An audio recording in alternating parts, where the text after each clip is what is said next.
Joining me right now is Greg Atzori. He'll be competing in the co-main event of Diamondback Fighting Championship 6 on August 17th for the inaugural lightweight title versus Ethan Duniam. What's going on, Greg? Not a lot, man. How you going? Good. Let's get into it first. You know, your opponent, Ethan, he's a familiar foe. You defeated him 2 years ago at Brace 44. When Diamondback offered him to you, did you debate a little bit since you already beat him?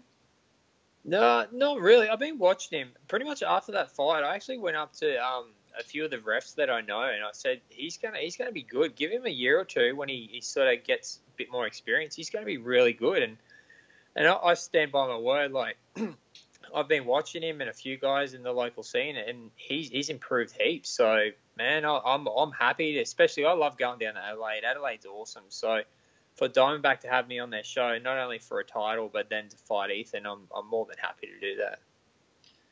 This is not your first rematch of your career. What kind of mentality do you take into the cage since you already know each other so well?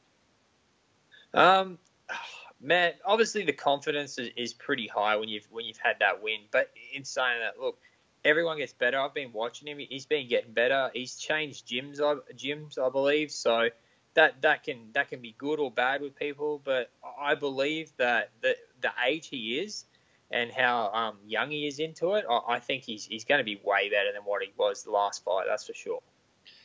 A lot of fighters, they don't really watch other fighters, but it seems like you've had your eye on your opponent since you fought him. Is that something you do? Is that something you keep conscious of the talent that's going around in Australia? Yeah, I've had a sort of like a personal goal of myself, especially the last 3 years, to stay in that top 10 and to see what people are doing in the top 10 and who they're fighting. And if there's two guys that are fighting in the top 10 that I know eventually I'm going to fight, I love to tune in and see how they're fighting and how they're progressing. A lot of these young guys tend to change gyms a lot, so each fight they're going to be a bit different. In saying that, look, to be honest, I still believe I'm going to win with him, but I believe he's going to be a different person, that's for sure. With that said, what do you think of the level of MMA now compared to when you first started? Because you are a true veteran of the scene.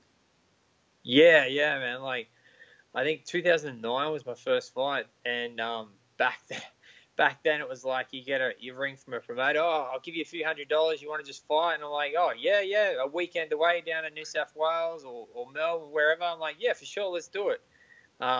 Wasn't as heavy regulated and everything, but I think all those regulations are great for the sport, and I think the amount of fight shows there is now, it's really building up fighters, and Australia's exploding. I mean, look at the UFC right now, ONE FC. I mean, Australia really is dominating there in the way where when they go out to fight, they're winning. Like they're not just going there and for the decisions. A lot of them are actually completing and finished guys and legit guys too.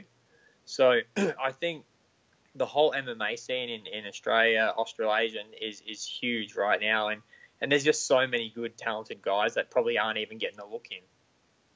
Yeah, that is definitely true. There's so many guys, so many promotions, and Diamondback Fighting Championship is one of them.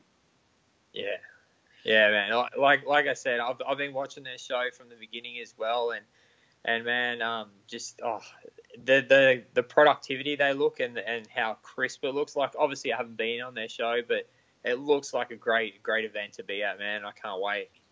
And they also have one of the nicest belts that I've seen in a while.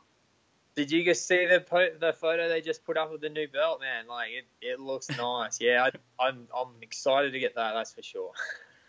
It is no secret that the rear naked choke has been your go-to finish for the last few years. How do you rate your own ground game compared to a lot of the fighters around Australia? Look, I'm confident. I go in grappling comps as much as I can, and the absolutes and against black belts and all that. And I'm only a brown belt, but I'm always trying to push myself to compete. I don't have a lot of training partners in my town, so I'll go to Brizzy and Sunny Coast, and I just love competing with anyone. If I walk in the gym and I see a black belt monster there, I'm like, yeah, I want to roll with him. I don't care if he's going to tap me 10 times. I want to roll with him. So in saying that, when it comes to MMA, I feel my ground game is pretty good up there, especially when you add strikes and all that. And I'm pretty confident anytime it goes to the ground. In saying that, standing, I get carried away banging sometimes, even though I wouldn't say Muay Thai is my number one strength. But, man, I just love the whole game. And yeah, I'm confident in the ground, that's for sure. Let's talk about your preparations leading up to this fight. Where have you been spending most of your time, and who have you been working with? Pretty much besides my own gym, I have a gym on my property, so it's just a shed, and I get a few local guys. I've gone down to Dan Higgins, my grappling coach in Brizzy, a few times, and man, every time I'm there, I think I'm improving, which I am, but there's just those little fine points, unless you got that coach over your shoulder and he just picks them apart and says, you got to do this and that, and man, they make huge differences, eh? Like, getting to go down there and do that is great. And like I said, just because I'm in a small town, I use the resources I got. Yesterday, I trained with my brother who does Ironmans and triathlons, and that was my conditioning for yesterday. I did a few triathlons with him, and man, just I take any opportunity. I competed in a marathon, I think, 3 weeks ago, and that was my first marathon. I did a CrossFit comp. Just any comp there is, I love it. And yeah, man, any experience. I spar with a local Muay Thai gym there. A lot of young guys coming up through there, so they're real quick and snappy. So that's good for technique and skill. But yeah, like I said, I do a lot of my own training at my own. So, and that's something I've done for a while now, and it's good to have that pace with myself. And I'm pretty self-motivated, so that's a key that helps me. Well, you just mentioned that you did a marathon and CrossFit competitions. How helpful is that for your cardio or, other aspects of martial arts? Oh man, I'm a big believer, and I whenever my students want to compete, I think you need a good base cardio session. In saying that, you get cardio from doing wrestling classes and things like that, but the fitter you are, the more you can take in and learn. When you're gassed and just exhausted doing rounds and your coach is talking to you sometimes, you don't take in much. But the fitter you are, then the more you relax and you can take in more information. But that's just my opinion, man. So like I said, the more exercise I do, then when it comes to doing wrestling or boxing or going to see coaches in Brizzy, then I can take in more when I'm tired. Going into this fight against Ethan, what advantages do you take in other than the confidence of you already hold the win over him? Obviously, my height and reach. I've got a huge reach. I can keep people at my distance with my jab. A lot of fights, people tend to think I'm backing up, and it's just throwing that jab in there, just coming forward, eating it.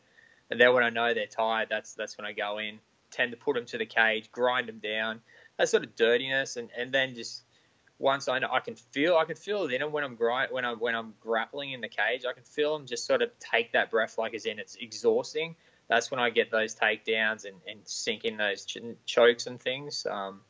Yeah, man, I believe it's going to be the same with Ethan. He's a cardio machine too as well, which is a great thing. It just makes for a great battle.